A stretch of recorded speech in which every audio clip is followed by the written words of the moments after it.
بالنسبه للندوه ديال وليد الركراكي من خلال المتابعه ديالنا فكانت فيها مجموعه من التلميحات. اول قبل كل شيء فوليد بالابتسامه بالمرح مع الزملاء الاعلاميين كيف العاده.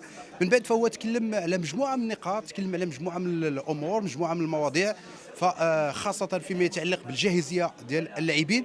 فهو قال بان المجموعه تقريبا جاهزه كامله. كذلك تكلم على المقطع اللي كان غادي يدخل بوفال مع اللاعب الزلزولي في المباراه الاولى.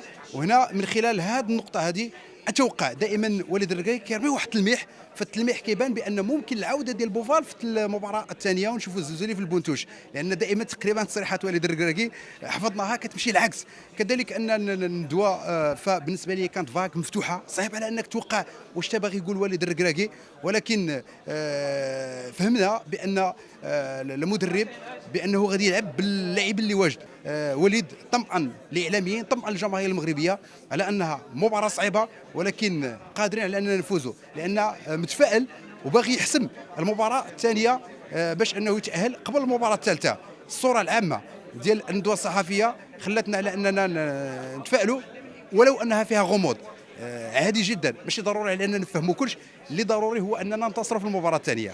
فهاد المباراة غتكون صعبة بحكم الظروف المناخية من الحرارة وأيضا الرطوبة. فهاد الشيء اللي فطن لي وليد الركراكي واللي قال على أنهم مستعدين لا ذهنيا لا بدنيا باش أنه يفوزوا في هذه المقابلة إن شاء الله، وتبقى المباراة الثالثة من أجل إراحة اللاعبين وإشراك لاعبين آخرين. بالنسبة لنصر المزراوي احتمال غياب نصر المزراوي وعودة عطية الله، كيبقى اختيار المدرب سيد وليد الركراكي في إشراك عطية الله أو محمد الشيبي كظهير أيسر.